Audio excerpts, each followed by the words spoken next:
I traveled to another state for an important job interview. It was a rare opportunity, one I couldn't afford to miss. So, to save money, I booked a small house online for one night. It seemed like a normal reservation. They sent me the address and a code for a small lockbox next to the door. Enter the code. Take the key. Go inside. Simple. I arrived late at night. It was pouring rain. The wind was violently shaking the trees around the house. I stepped out of my car, trying to shield my phone from the rain, and walked up to the front door. I entered the code into the lockbox. It clicked open. I looked inside and just stared at it for a few seconds, as if the key might suddenly appear. I closed it, opened it again. Nothing. I knocked on the door. Once. Twice. The rain grew heavier behind me. Then suddenly, the door opened from the inside. A man stood there. Messy hair, heavy voice. He looked like he had just woken up. He stared at me and said, "Who are you?" I replied, "I rented this house." He paused, then said, "So did I." We went inside, trying to figure out what was going on. Same company, same date, almost the same booking. That's when I felt it. Something wasn't right. I tried to book a hotel immediately. I called multiple places. Every single one told me the same thing. No rooms available. Before I hung up, the man said, "There's a big event in town tonight. You won't find anything." I looked at him, and something about him felt off. He offered to let me stay the night, said he would sleep in the living room and I could take the bedroom. I hesitated, but I didn't really have a choice. I went to the bathroom to wash my face. That's when I saw it. His ID, sitting on the sink. And without thinking, I took a picture of it with my phone, just in case. When I walked out and handed it back to him, I noticed something. The way he reacted. A sudden tension. He smiled, but it didn't feel real. I went into the bedroom, locked the door, sat on the bed listening to the sound of the rain, trying to convince myself everything was fine. Eventually, I fell asleep. I woke up suddenly, to a sound. It was him, in the living room, groaning, like he was having a nightmare. I slowly opened my eyes and looked at the door. It was slightly open. I froze. I was sure I had locked it. I called out his name. No response. I stepped out into the living room. He was asleep on the couch. I woke him up. He looked confused, scared even. "What happened?" he asked. I said, "Did you open my door?" He immediately replied, "No." And it was obvious. He had really been asleep. I went back to the room, locked the door again, tried to sleep, but I couldn't stop thinking about it. Eventually, I drifted off. In the morning, the house was empty. He was gone. There was just a note on the table. "I left your key. When you leave, put it in the lockbox." I went to the bathroom. There was no toilet paper. I searched the house. Nothing. Until I found a door leading downstairs. The basement. It was filled with old stuff. Dust. Boxes. Broken furniture. On a table, I finally found what I was looking for. But as I turned to leave, the basement door slammed shut. I ran to it. It wouldn't open. Not from the inside. Panic set in. I searched around until I found a rope hanging from the wall. I pulled it. A hidden door opened. Inside the wall. It was completely dark. I found a flashlight and stepped inside. There was a small room. A bed. Covered in blood. Fresh, thick stains, as if something had happened there recently. Next to it, a camera on a tripod, pointing directly at the bed. I felt my chest tighten. I turned and ran. That's when I heard it. The front door. I ran to a small window and saw him outside, knocking. I screamed. He heard me and helped me get out. I told him everything, but he didn't take it seriously. That's when I started to doubt him. I said I was leaving, immediately, but he insisted. I'm going down there myself. He went into the basement, and I waited upstairs. Minutes passed. 5, 10, 15. He didn't come back. I called his name. No answer.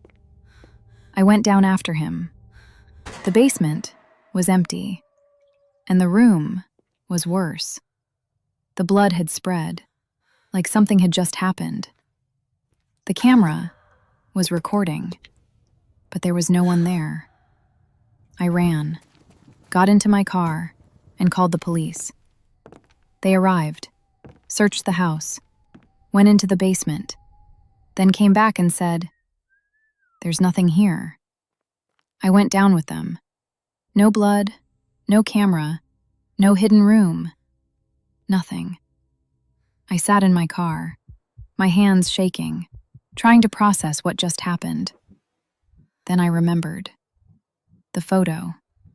I opened my phone, went to the picture I had taken, of his ID, and in that moment, my heart stopped. It wasn't his ID. It wasn't his name. It wasn't his face. It was mine. My name. My photo. Everything. To this day, I don't know what happened to that man. But one thing I know for sure. That camera was recording something no one was ever meant to see.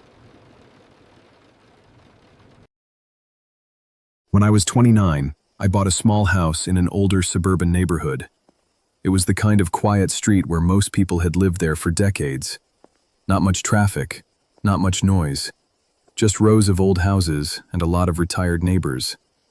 The house directly across from mine belonged to an elderly man named Harold. At first, he seemed completely normal. He was quiet, polite, and sometimes gave a small wave if we happened to see each other outside. I didn't know much about him, but people on the street said he had lived there for a long time. But after a few weeks, I started noticing something strange. Almost every night when I got home from work, usually around 11 p.m., Harold would be sitting on a wooden chair on his front porch. He wasn't reading. He wasn't drinking anything. He was just sitting there, staring at the street. At first, I figured it was just one of those habits older people have. Maybe he couldn't sleep. But eventually, I noticed something unsettling. Every time I pulled into my driveway, he was already looking straight at me. Not casually, not like someone who just happened to glance over. It felt like he had been waiting for me to arrive. One night I decided to talk to him. I walked over to the small fence between our houses and joked, "Keeping watch over the neighborhood?" He smiled slightly and said, "Just making sure everything stays quiet at night." I laughed it off and went back inside. But a few nights later, something happened that I still think about. Around 3 a.m., my dog suddenly started barking toward the front door. I got up and looked out the window facing the street. There was someone standing in the middle of the road. I couldn't see the person clearly in the darkness, but I could tell they were just standing there, not moving. Then I noticed something else. Across the street, on his porch, Harold was standing there too.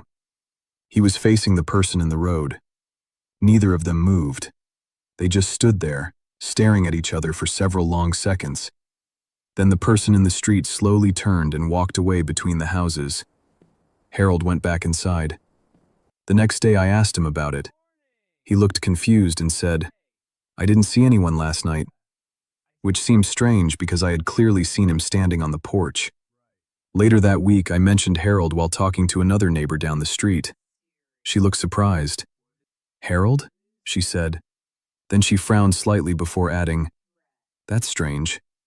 I asked why, and she said something that still gives me chills. "Harold doesn't sit outside at night." I told her I saw him on his porch almost every evening. She shook her head. "That can't be right," she said. Then she lowered her voice a little. "Harold's been completely blind for almost 10 years.